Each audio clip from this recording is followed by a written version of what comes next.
In 1976, under the guise of the so-called Navajo Hopi land dispute, through ordinances passed by the federal government, the Bureau of Indian Affairs, the Hopi and Navajo tribal councils, a federal judge drew boundary lines on the land the Hopi and Navajo have shared peacefully for generations. As a result, over 12,000 Navajo and 200 Hopi found themselves on the wrong side of the fence.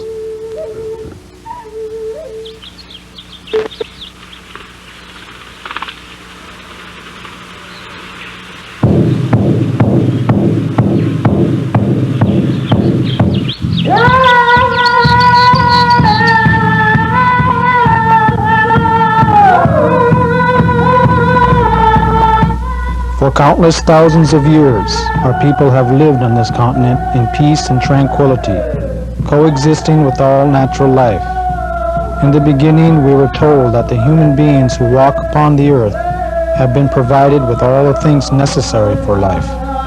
We were instructed to carry love for one another and to show a great respect for all beings of this earth. We were shown that our life exists with the tree life, that our well-being depends on the well-being of the vegetable life, that we are close relatives of the four-leggeds. In our way, spiritual consciousness is the highest form of politics. Our roots are deep in the lands where we live. We have a great love for our country, for our birthplace is here. The soil is rich from bones of thousands of our generations. Each of us was created in these lands, and it is our duty to take great care of them, because from these lands will spring the future generations of our peoples. We walk about with great respect, for the earth is a very sacred place. For generations, traditional Diné, commonly known as the Navajo, and the Hopi have lived a traditional and peaceful way of life, living off the land they spiritually regard as the Mother Earth, tending to their livestock, growing a few crops, and living simply. Traditional Indian people are tied to their land in a way the average American cannot understand. The land is sacred to them because they recognize that the earth is a living being and the source of all that is needed for life. Big Mountain, the most prominent land feature in the land referred to as the joint use area, is sacred to both peoples and is a source of great energy and healing. The mountain has all the herbs and plants and medicines used for the Diné and Hopi healing ceremonies. On the land are many sacred shrines and springs where prayers and offerings are made to bless the land, the people, and the livestock. Both Diné and Hopi are realizing that what the government and major media are calling the Navajo-Hopi land dispute is being used as a disguise to remove both nations from the joint use area so that energy companies can mine the mineral resources on the land.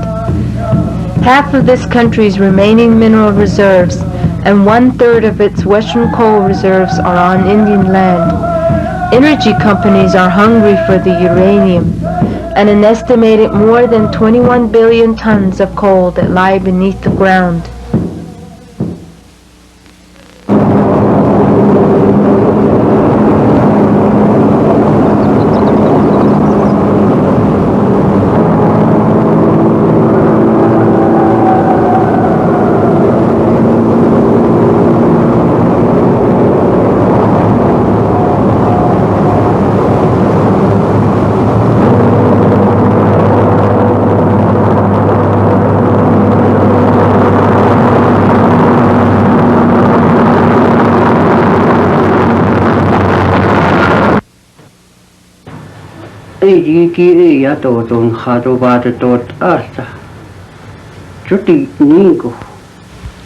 In the beginning of our times, at the time when the four sacred mountains were created, our traditional ceremonial songs originated, not by ordinary human beings, but by our deities.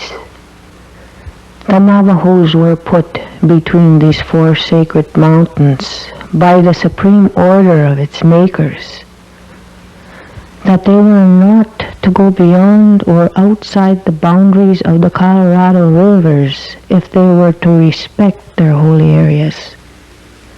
Therefore, this is our sacred divine law, and we cannot leave our land.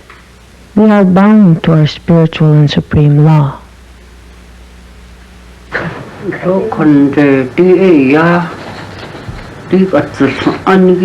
The holy person has a place in the mountain to watch over the net children from all 4 different regions.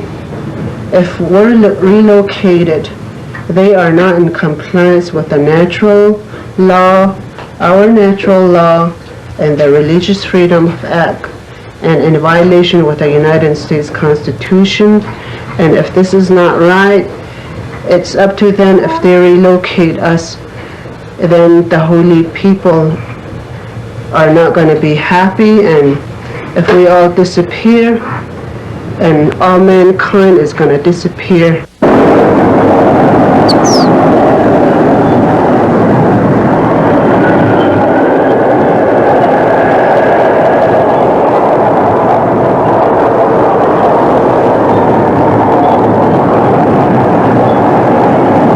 I want to thank you all for coming out and sharing this moment of who we are and where we're from, and the struggle of our people in the Southwest. I myself I'm a member of the Diné Nation, commonly known as the Navajo Nation. And my sister here is also a member of the Diné Nation, who will also introduce herself later on. But first of all, I'd like to extend my thanks for coming out and supporting the people of the Southwest and the Big Mountain in this struggle. Because today we are in the midst of many atrocities that are going on among our people, the genocide practices that is still going on today in the Southwest. And when I talk about the genocide, I'm talking about the rape of our Mother Earth. These things are still going on today, and we live upon the land, in our relation to the land, as we call it, Mother Earth, is still recognized today among the young people and the elders. And we have very much respect for our elders, for they are the teachers and the leadership of our future generation. But now they have slowed down. They have sat back and seen all the powers of the government that is coming in and starting to control our people. And by this, they're using the energy corporations coming in, ripping off the land. And it's very hard for many of my elders and my people to understand what this whole concept of economic development is, because their relationship to Mother Earth is like you as a child and your relationship with your mother. It's very hard sometimes to understand. Like I myself, I went to Wounded Knee in '73. At that time, I didn't really understand what unity was, because my whole thinking was, look what the people did to my people, or the white people did to my people. They have massacred my people. That was all in my mind. That's all I could think of.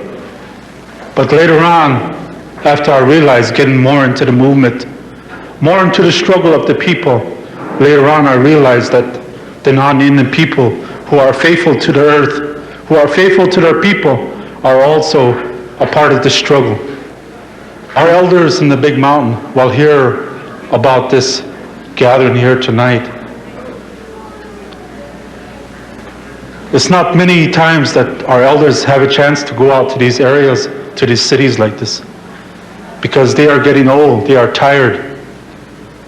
They have gone through, they have walked, they have done their long walks, they have done their running, they have done their traveling, and now they're looking at this young people to look for these directions again. It's good that we have our elders here. And I want to thank you for allowing me to speak to you tonight. At this time, I'd like to ask my sister to speak to you also. I hope.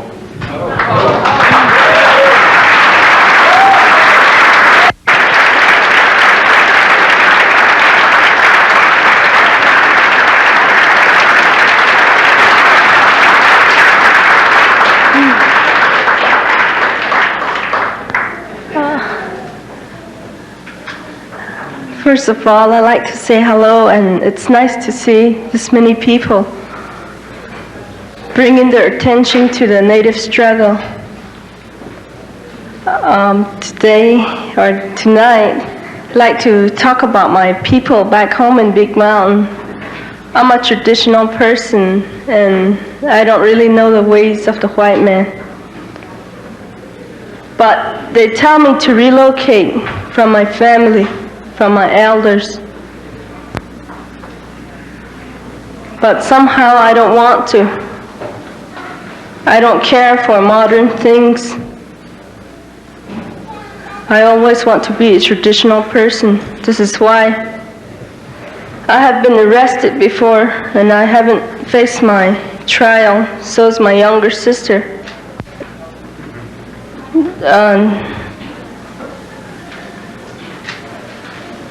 Was about 2 years ago. I used to go to school. I was coming back. That time I didn't know of the struggle. I was on my way home, driving, and I saw some people walking down the road on the highway. So I kind of slowed down to see who they were, and there were my elders walking. And this is when I got acquainted with Larry, my brother. He was there. So were some other brothers. And I asked my parents why this walk was going on, and they told me that we're walking because of our land. That's when I realized that my people were struggling. From this day on, I started thinking about it. Sure, they have relocated us many years ago, locking up our people, make them sign treaties, make them suffer, but today it's going to be different. This is what I thought to myself.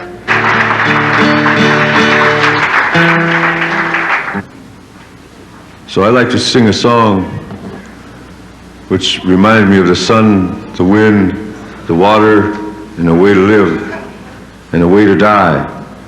A song I sing because there's a way to live. There's a way to live, and they all have teachings within it. So I want to sing that song for you tonight.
Chicago, one cold December day.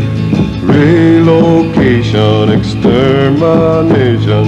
Oh, oh, oh, oh, oh. Well, oh, hey, oh, hey, la, la. Well, oh,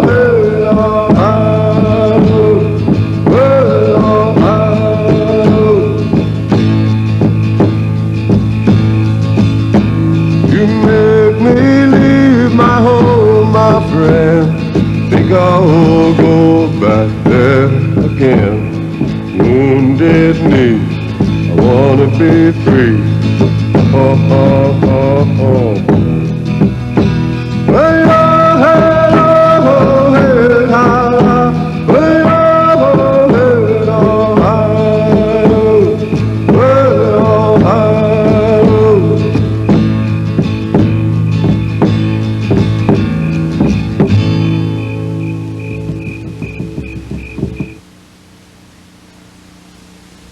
The Dene live on what is called the Navajo Reservation, in an area known as the Four Corners, where the states of New Mexico, Utah, Arizona, and Colorado meet.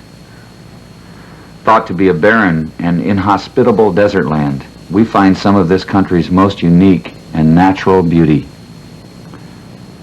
For hundreds of years, oral tradition preserved through the generations has instructed traditional Dene to live within the natural boundaries of this land.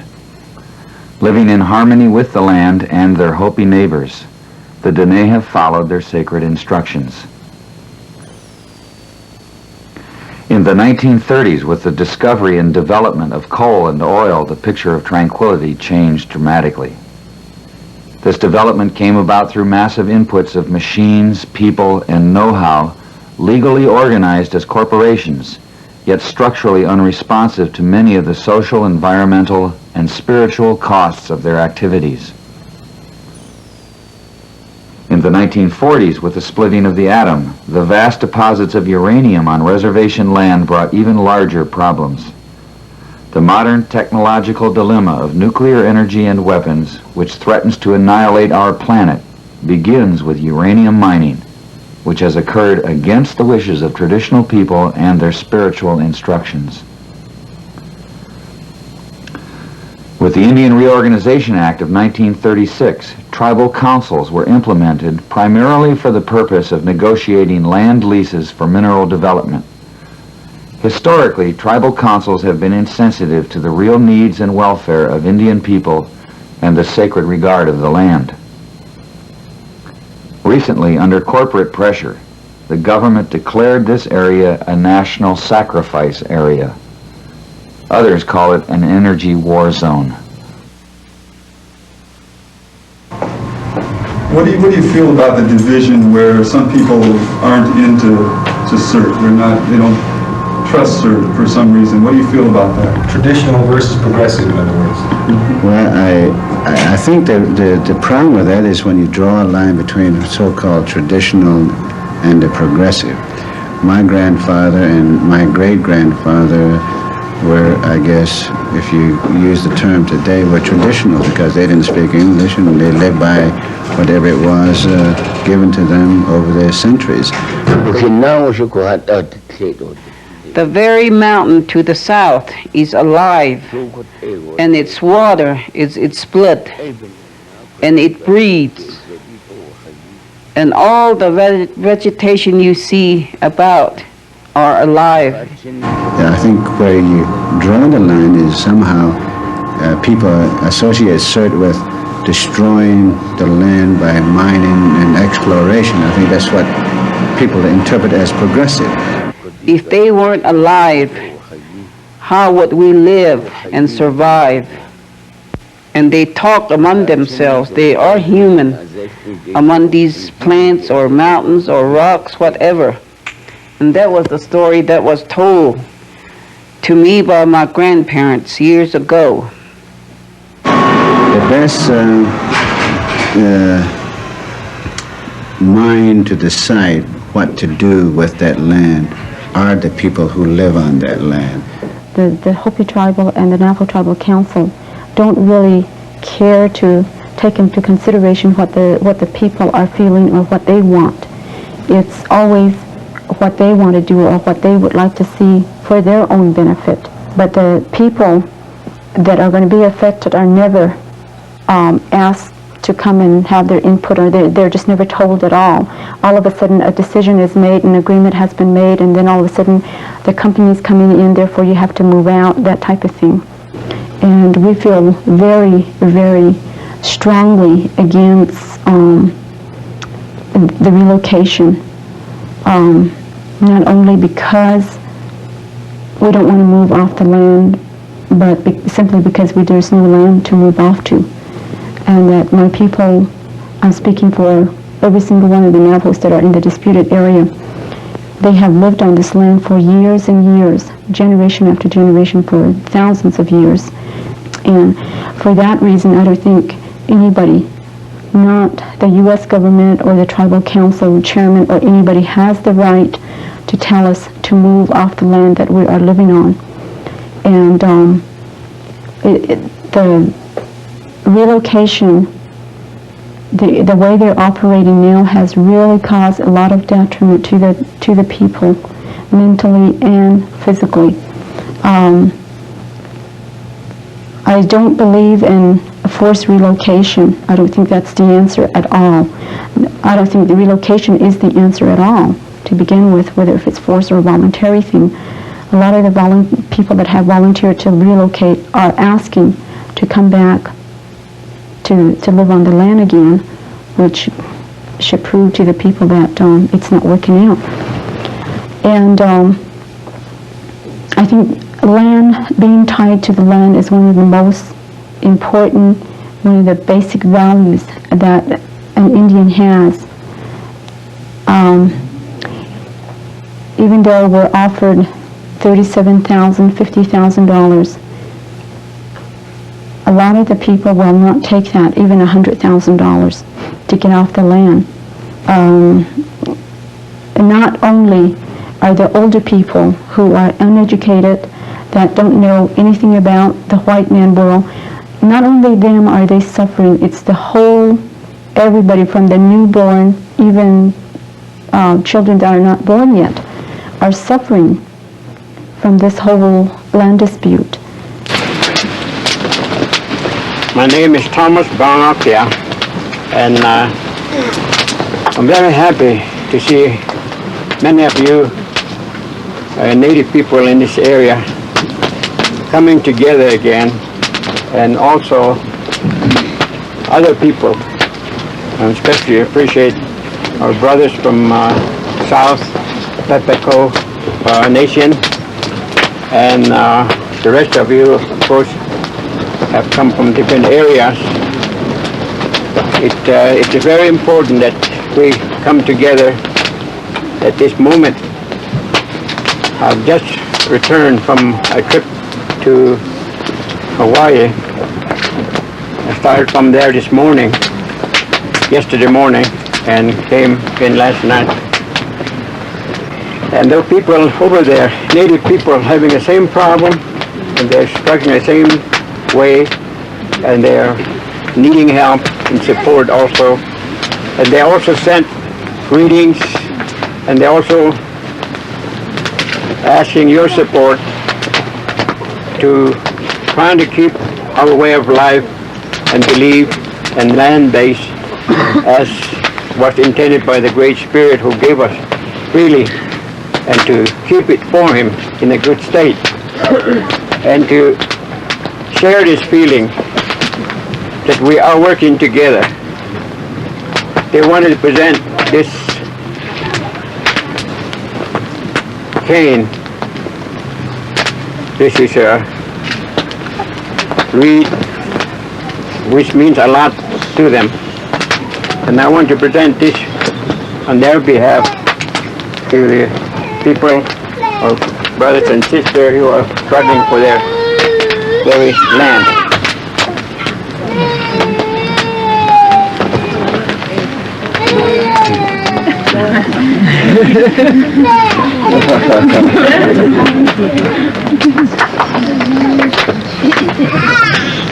Seem to be running along the way our elders, traditional people, religious leaders like David Mananga and others that I've worked with since 1948, the high leaders Kikmawis, who are the real Hopi leaders and who have no treaty with the United government.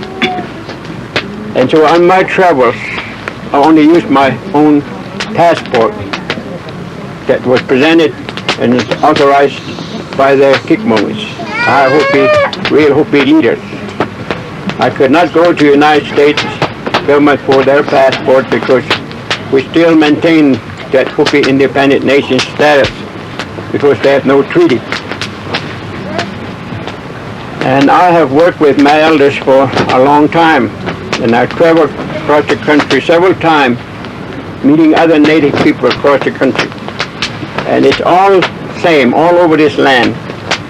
3 weeks ago, I was down in Central America, in El Salvador, for a whole week. And I met many native people in that area, represented from Peru, Ecuador, Colombia, Guatemala, and the local area, and from Mexico. And the same issues, same problem, same struggle for their rights to land, life, religion are being worked on in that area. And they also sent their greetings up.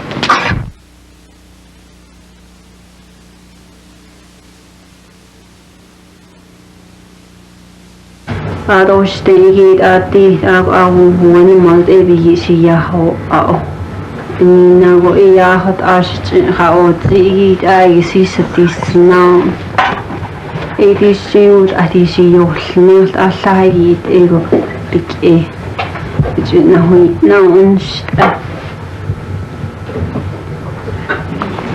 And one day I saw the fencing coming through my area. The trail that I used to water my sheep and my livestock was being fenced off. And now I was afraid and scared. I don't want to, I felt that I shouldn't be fenced up by the government while I'm still alive. I have my livelihood here, which is the sheep. And I have grandchildren, I have children of my own. And I feel that I am a human here, but while I'm still alive, I'm told to get off this land, which I feel is my land because this is where I was born and raised. I was born in Navajo, and my way of life is close to the earth. And when I was told to get off this land, I was terribly hurt by this. And to this day, I still have the same feeling.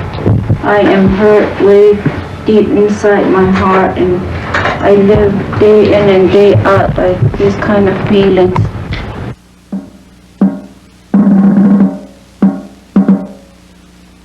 Relocation is an ugly word to Native Americans.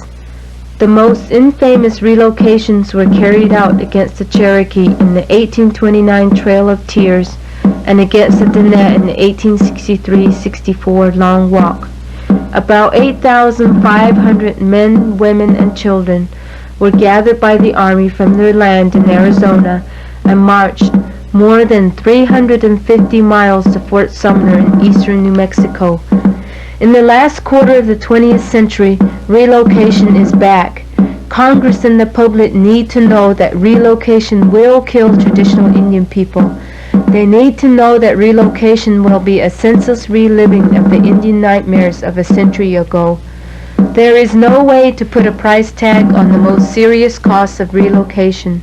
Its psychological and cultural shock, its demoralization of Indian people, its termination of a way of life.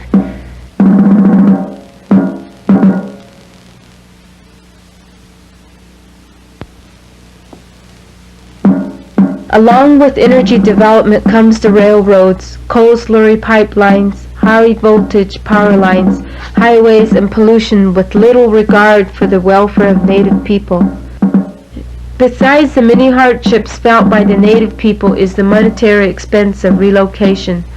A study commissioned by the Navajo tribe estimates that the cost of forced relocation to the federal government and taxpayers will run anywhere from $300 to $500 million. This figure was based on 6,000 Diné. Today it is known that more than 12,000 Diné will be affected and the costs will escalate. Today, strip-mined coal feeds coal-fired power plants on the Diné Nation, which pollutes the once clear skies and creates health problems for the people. Water in these areas could run out in 10 to 15 years. Many families are now experiencing the water shortage on a daily basis. Large areas are now becoming uninhabitable. The health of the Diné has already been severely crippled by previous energy development on their lands. There are abandoned uranium tailing piles on the Diné Nation besides the active ones associated with the present mills. Uranium miners, many of them Diné, suffer a cancer rate several times higher than the national average. Many of them have died.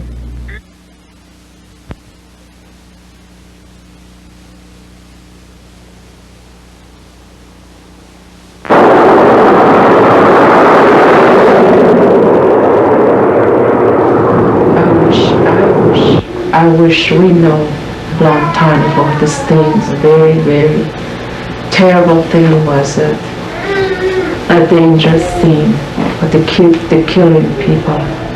It's terrible, you know, that the Kermit even told us to the miners and radiation was pretty dangerous. So we didn't even know. We were really surprised when my husband was getting lung cancer. So it's kind of hard on me. So after that, the 5 months, he was getting the blood was coming out again in August. So that time it's no hope. We think about it's no hope, but only we just praying and go.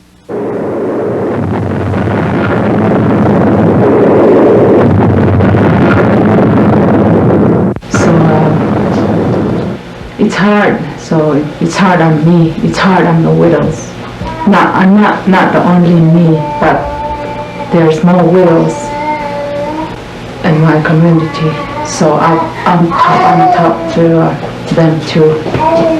So then more minors too now. So I know how they feel. I know how they act. I know how they think. So it's just because my husband was died that way. So sometimes I'm just go in my room and start crying, not in front of my kids. So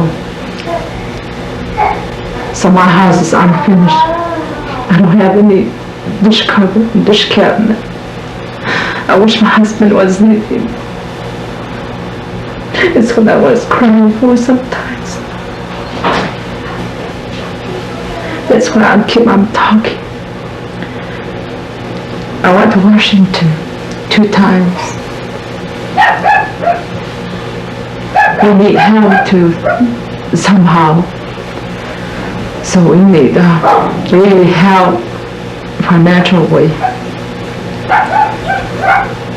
But others even forget the Kermit given tell us to how dangerous this thing. So all of my people and my husband, they killed just like combat soldiers. So the governors too, they should think more about safety this time.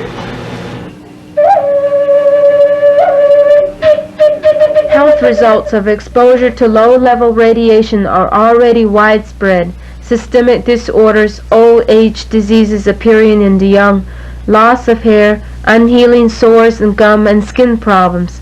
Serious outbreaks of radiation-induced cancer, leukemia, miscarriages, birth defects are being experienced at a rapidly increasing rate. Some families actually live in radioactive homes as a result of using the tailings for building material.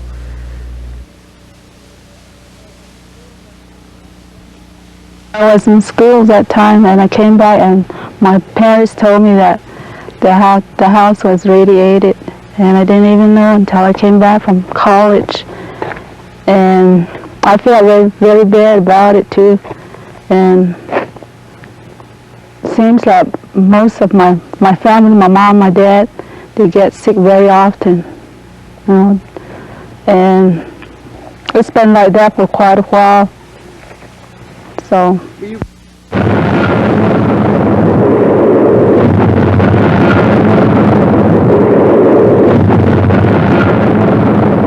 Ever since, they told us that the house was radiated, my dad, he moved over there to that shack.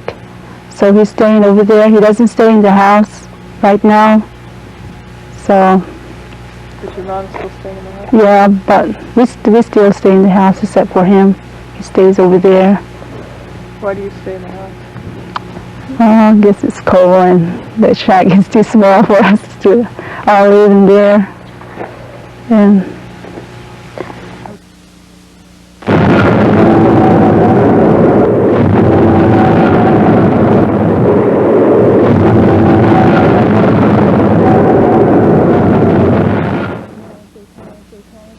there are a number of relocations that are happening today, and not only with respect to this land out here.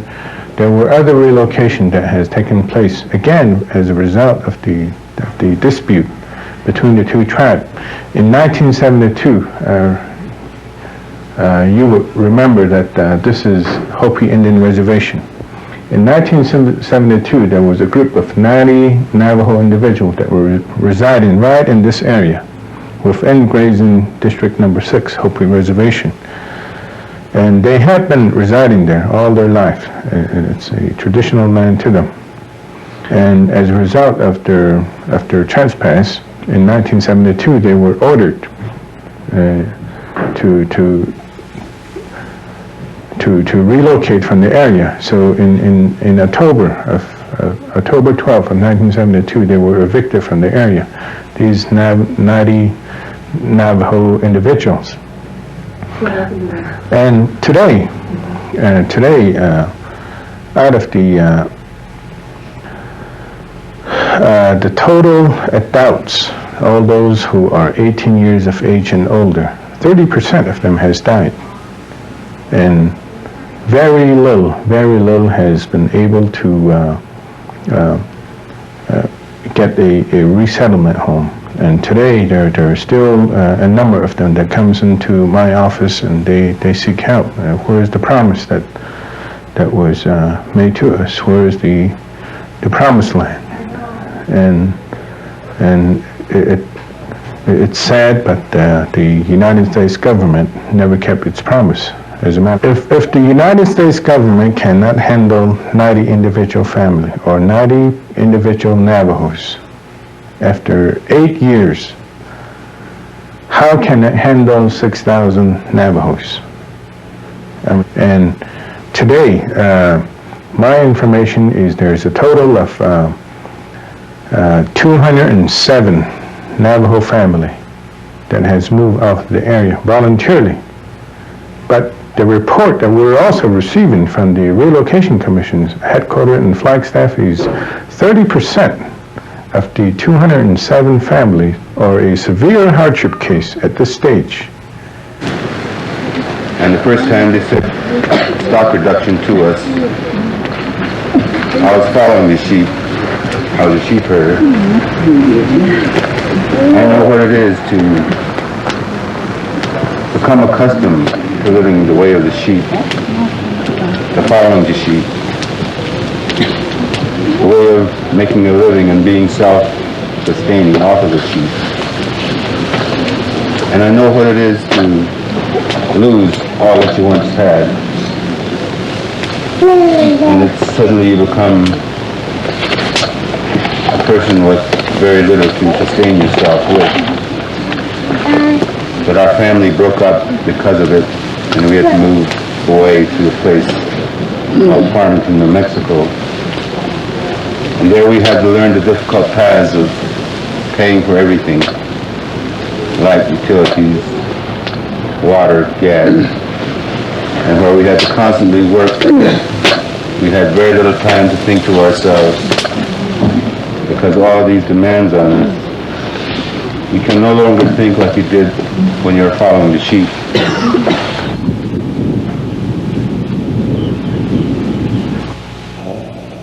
Ado shea kon ya shamato jet ya kon atlazo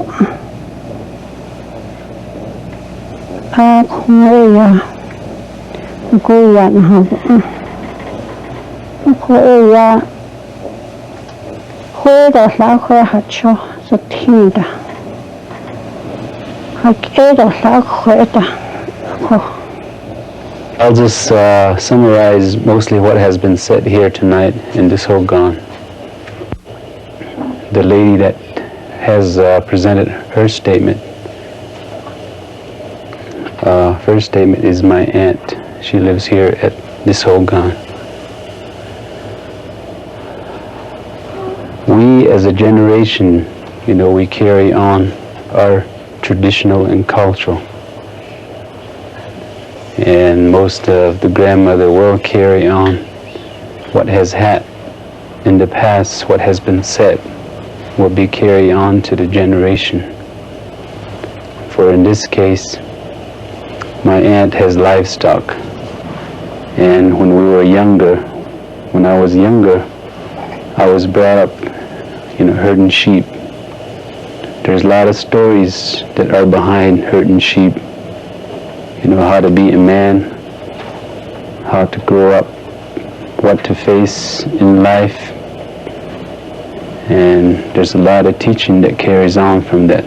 Not only that the ladies will carry on a weaving rug and making a living from, as economy from a sheep, but we, the younger man or the children, will also get a lesson and a teaching as being a sheep herder.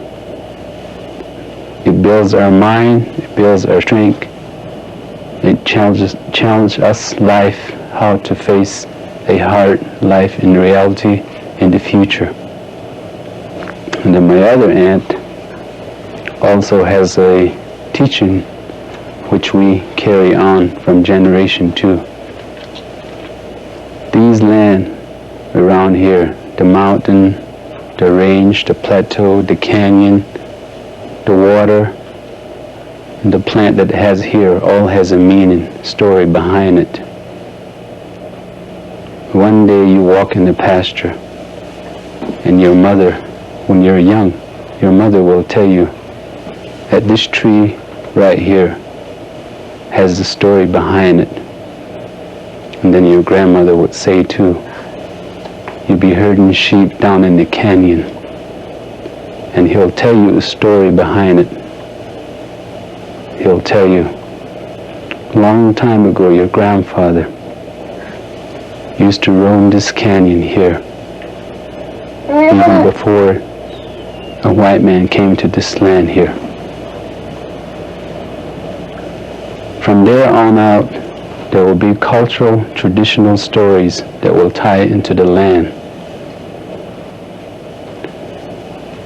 And this is one of the themes that we, the younger people, have our hearts set on, that we cannot give up this land.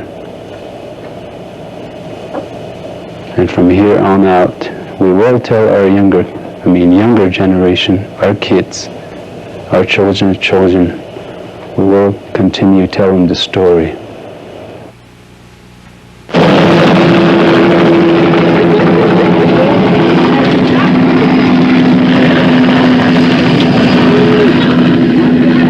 April 1981, over 300 people representing Indian delegations and non-Indian organizations attended a gathering at Big Mountain to express their support and concerns against forced relocation and a livestock reduction program mandated by Congress. A 90% reduction of livestock is devastating to a people dependent on their animals for their livelihood.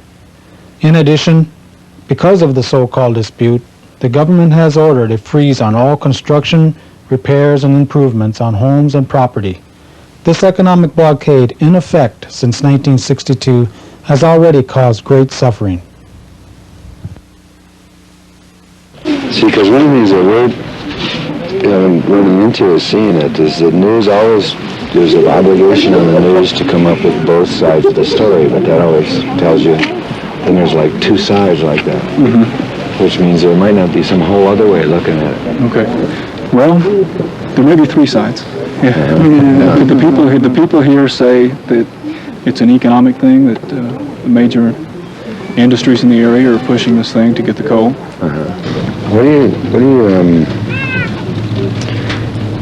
You're talking about this livestock reduction, you know, that there's no real legal authority.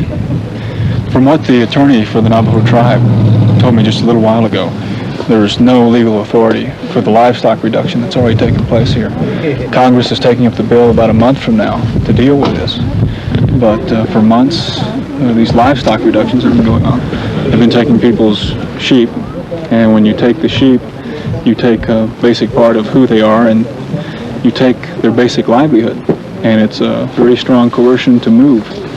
And who's doing it? To tell you the truth, I'm not sure yet. I know the Hopi tribe and the Bureau of Indian Affairs is involved, and so I've got to take off now before my helicopter pilot it's good you shoots me. Big Mountain Support Group, and I've been chosen to speak for all the support groups. Some of them that are represented here today are from Albuquerque, Flagstaff, Phoenix, Tucson, Santa Fe, Los Angeles, San Francisco, Denver, and various other organizations are involved. The statement reads, "We have gathered here to express our support for the peoples of Big Mountain and the joint use area who are attempting to maintain their traditional way of life by remaining on their ancestral homelands. We respect the right of the people to decide for themselves how to live their own lives. We recognize that the oppression of the Big Mountain Dene and other native peoples has a long history. It is the federal government which is illegal under its own law, under international law, and under the natural law of the Great Spirit. We are here to listen and learn, to bring awareness of this situation to other people in other areas so that everyone will understand that the Mother Earth, all people, and all living things are to be respected and treated in a sacred manner. We pray that someday all peoples will come together harmoniously as we have in this gathering, understanding and respecting our differences." We're not the ones that making all kinds of trouble. It's the Hopi Tribal Council. They say that we're having a lot of problems with Navajo people about the boundary line, but that was a lie. It's the Hopi Tribal Council trying to get you out from your places. We're not the ones. And so I would say that if that ever happened, that is not our fault. It's Abbott. He's the one doing all this kind of work to the people, and so he has to get the blame for it. I know he will get punishment. And because in our prophecy says that when someone trying to destroy someone's culture, someone's belief, ceremony, he has to suffer for what he had done to the people.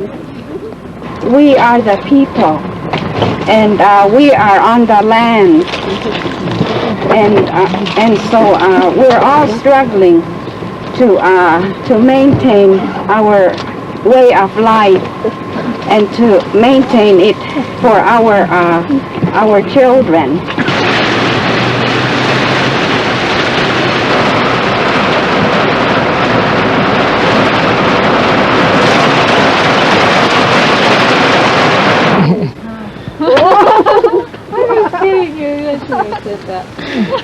I thought he was aiming at him.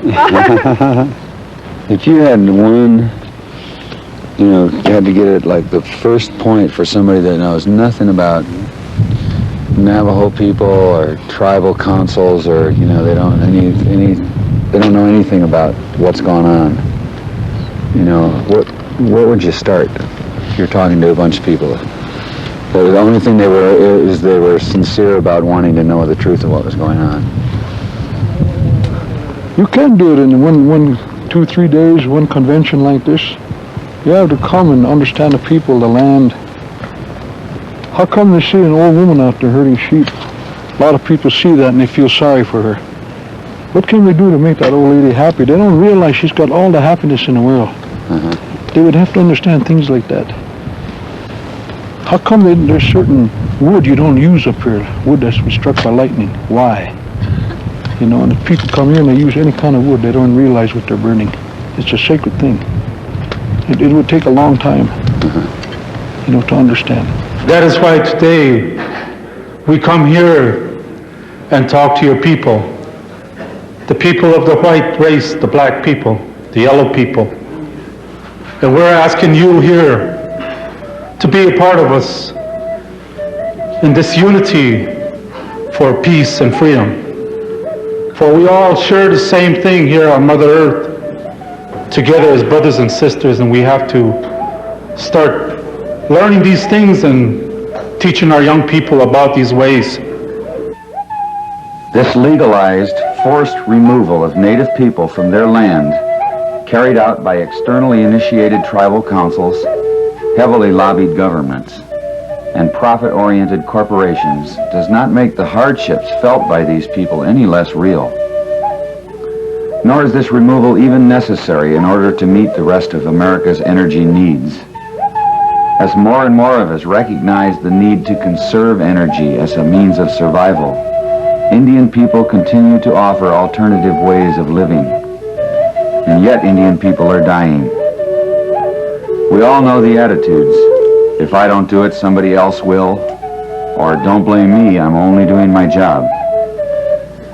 And we all know this leads us to a society where nobody's responsible for anything, and yet terrible things still happen. Is this what we want? Or do we want a society where we all recognize our relationships to each other and to this land that sustains us? The government and multinational energy corporations are beginning the final genocidal assault on the remaining land base of America's native people. And yet, traditional Indian people say they will not move even if they are forced to. They prefer to live simply, tending to their livestock, growing a few crops without the comforts of modern civilization. The people's ties to the land are so deep that leaving seems to the elders to be leaving life itself.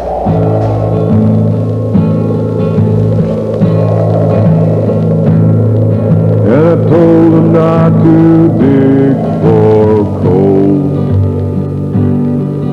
or if they did, the eagle would die. They didn't listen. They didn't listen. They didn't listen to me.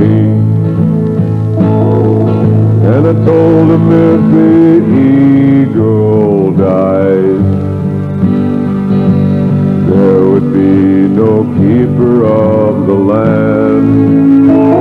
They didn't listen. They didn't listen. They didn't listen to me. And if there was no keeper of the land,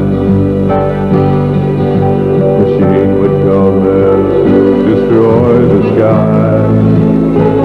They didn't listen. They didn't listen. They didn't listen to me. And I told them if they destroyed the land, man would have to move into the sea. They didn't listen. They didn't listen. They didn't listen to me. And I told them if they destroyed the sea, they didn't listen. They didn't listen. They didn't listen. They didn't listen. They didn't listen.